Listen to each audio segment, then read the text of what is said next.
안녕하세요. 캔들피그와 김합에게 나불대화 시간입니다. 과거 냉전 시절 이야기하면 군비 확충이니 핵무기니 그런 이야기들만 많이 하는데요. 그런데 이런 무력적인 경쟁 말고 서로의 제품을 상대 국가에 전시하면서 각자 우월성 경쟁을 한 적이 있습니다. 이 사건이 당시에 새로운 차원의 미소 간 대립을 만들었었죠. 공산주의와 자본주의의 근본적인 사고방식을 다시 한번 생각해보기 좋은 내용인데 어떤 사건인지 한번 들어보도록 하겠습니다. 반갑습니다, 김하백님. 네, 안녕하세요. 2차 대전이 끝난 이후로 1947년부터 소련이 붕괴한 1991년까지를 국제정치사에서는 냉전기간이라고 얘기하는데요. 미국과 영국을 중심으로 한 자본주의 진영하고 소련 공산권을 중심으로 한 사회주의 진영이 서로 갈등하면서 대립관계를 이어가던 시기였습니다. 당연히 양쪽 진영에서는 서로 첨단화된 무기도 개발하게 되고 군사력을 강화하는 군비 경쟁을 통해서 긴장관계를 형성하게 되는데요. 나중에는 체제의 우월성을 알리는 이념 갈등을 넘어서 문화전쟁으로까지 이어지게 됐습니다. 오늘은 냉전 초반인 1959년에 있었던 두 진영 간의 한 에피소드적인 사건에 대해서 소개해 볼 텐데요. 소위 부엌 논쟁으로 많이 알려진 사건이에요. 부엌이라면 주방을 말하는 거죠. 냉전 이야기하는데 부엌이라니까 다시 묻게 되네요. 네, 그 부엌 맞아요. 당시에 이 사건이 계기가 돼서 자본주의 체제의 그 우월성을 전 세계적으로 많이 알리게 된 계기가 됐는데요.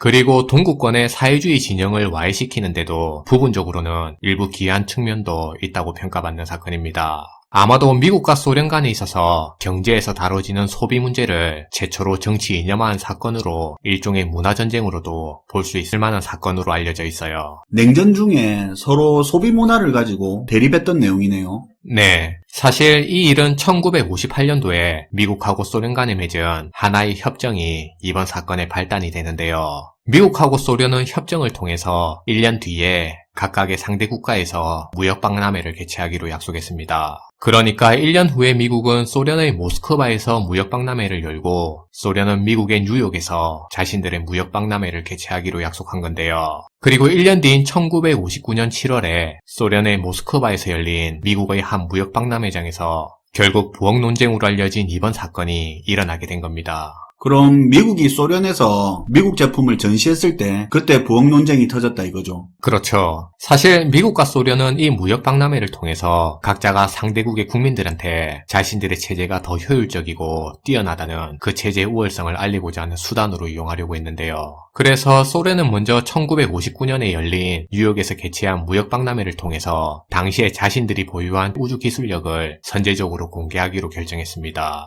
스푸트니크를 포함해서 미국인들에게 다양한 첨단 기술력을 보여줄 수 있는 중공업 중심의 우주용 중장비 샘플들을 선보이게 된 건데요. 이렇게 소련은 자신들이 보유한 하이테크의 우주 기술력을 통해서 자신들이 추구하는 공산주의 체제의 그 우월성을 미국 국민들에게 알리고자 노력한 거예요. 최초로 인공위성을 발사해서 미국에 충격을 준 게 소련의 스푸트니크인데 이걸 전시하지 않을 이유가 없었겠죠. 오죽하면 러시아 코로나 백신 이름이 스푸트니크겠습니까? 네. 아무튼 당시에 소련은 그런 식으로 미국에서 박람회를 진행했는데요. 그런데 소련의 박람회가 끝나고 한 달 뒤에 모스크바에서 미국의 무역 박람회가 열렸는데 그때 미국은 박람회에서 소련같이 첨단 기술 제품이 아닌 평범한 소비 제품 위주로 전시하게 됩니다. 박람회장에는 슈어스사에서 만든 재봉틀하고 당시로서는 최첨단 소비 제품인 진공청소기를 공개하게 되는데요.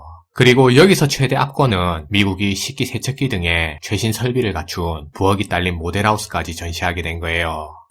미국은 포인트를 박람회를 관람하는 소련 사람들을 타겟으로 해서 준비를 했네요. 그렇죠. 아무래도 그런 소비재들이 일반 대중들한테는 관심을 끄는 데 훨씬 유리한 측면이 있죠. 실제로 당시의 소련 국민들의 반응은 상당히 뜨거운 분위기였는데요. 그런데 반대로 미국 박람회를 본 소련 지도부들은 미국 박람회의 어수선한 현장 분위기 등을 지적하면서 폄하하는 불편한 감정을 드러내기도 했습니다. 그러자 당시에 박람회에 참여했던 미국의 닉슨 부통령하고 소련의 후르쇼프 공산당 서기장이 미국이 전시한 모델하우스의 부엌을 가지고 논쟁을 벌이게 되는데요. 소련의 후르쇼프는 미국에서 만든 집은 자본주의 체제에서 만들어진 집이라 20년도 채 못 견디기 때문에 늘상 미국 국민들이 계속해서 새 집을 사게 된다고 얘기했습니다. 그래서 미국의 자본주의 체제 하에서는 순전히 미국의 건설업자들만 돈을 벌게 된다고 비난했는데요. 반면에 우리 소련이 따르는 집산주의 계획경제에서는 아이들과 손주 세대들까지 보고 집을 튼튼하게 만들기 때문에 20년이 아닌 더 긴 세월도 한 집에서 살아갈 수 있다고 주장했습니다.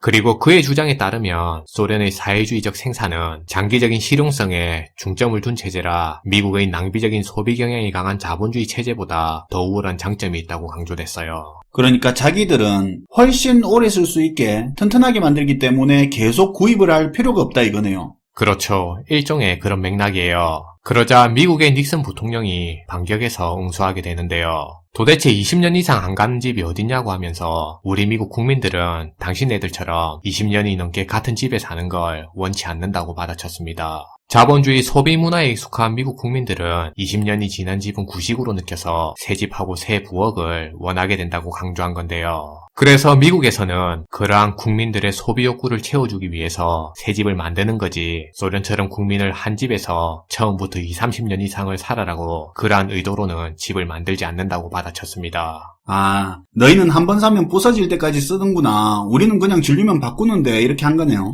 네, 제품의 내구성과 소련의 생산 기술을 강조한 후르쇼프와는 반대로 당시의 닉슨 부통령은 미국인들의 새로운 소비 욕구와 소비 문화를 강조해서 얘기한 건데요. 그래서 닉슨이 강조한 미국식 자본주의 체제에서는 이러한 미국인들의 소비 욕구를 채우려고 늘 새로운 발명과 함께 새로운 기술이 사회 모든 분야에서 만들어질 수 있다고 강조했습니다. 미국인들이 가진 높은 소비 욕구가 기업들로 하여금 더 좋은 품질의 소비재를 만들게 하고 그게 또 미국인들을 더 높은 생활 수준으로 이끌게 된다고 주장한 건데요.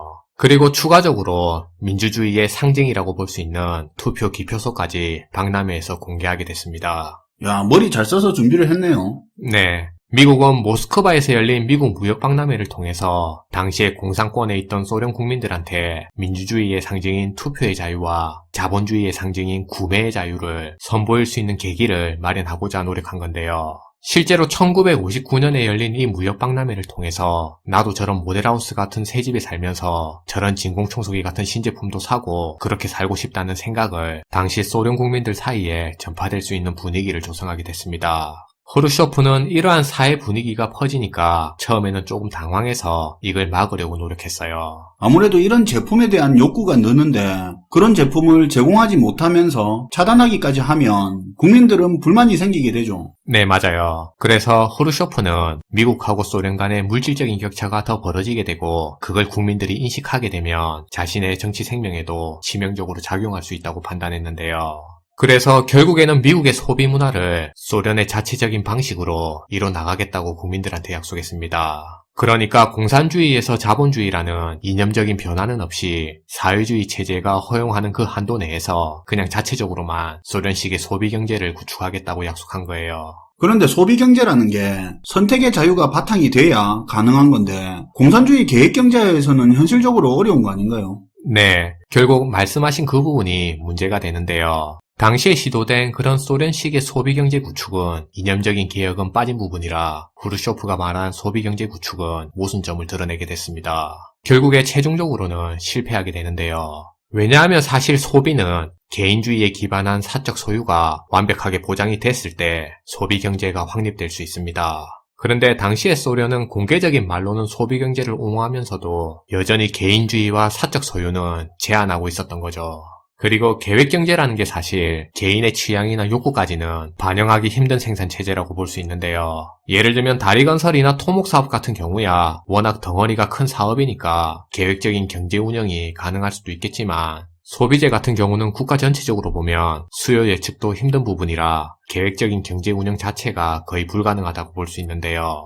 그러다 보니 당장 공산권 국가들이 기술력이 없는 것도 아닌데 항상 만성적인 소비재의 공급 부족 문제를 겪게 돼서 소비경제 구축을 실패하게 된 거예요. 결국 이렇게 소련을 중심으로 한 동유럽 정부들의 소비경제 실패는 대중들의 불만을 급속히 키우게 되면서 동구권 공산주의 체제가 점차적으로 와해되는 계기로 작용하게 됐습니다. 아, 이게 과거 동유럽권 국가에서 자본주의 국가에서나 볼 수 있는 파업 같은 게 먼저 발생했던 게 이런 영향도 없지 않아 있겠네요. 네, 그렇게 볼 수 있는 부분이에요.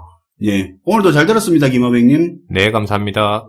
사실 품질 좋은 서구권 상품이 공산국가에 들어가고 암시장도 형성이 되면서 국민들로 하여금 공산주의 체제에 불만을 가지게 했습니다. 결국 이런 불만들이 하나하나 쌓이면서 서구권을 동경하게 되는 그런 소프트 파워를 톡톡히 보였는데요. 당시에 소련에 비해서 동유럽권 국가들이 서구권 제품들을 더 많이 접하게 됐는데 제품의 질도 떨어지고 사고 싶은 건 마음대로 살 수 없는 그런 부분에서 사회주의에 대한 불만이 동유럽권을 중심으로 퍼졌었죠. 구매와 선택의 자유가 부족하고 하나 사서 부서질 때까지 쓴다고 생각하는 그런 공산주의 소비 개념이랑 원하는 대로 자유롭게 선택하고 구입하는 자본주의 소비 개념이 기술 발전이나 욕구 충족, 재생산 차원에서 경제적으로 얼마나 차이를 내는지 한번 생각해 볼 수 있었던 것 같습니다. 시청해 주셔서 감사하고요. 지금까지 나불대화 시간이었습니다.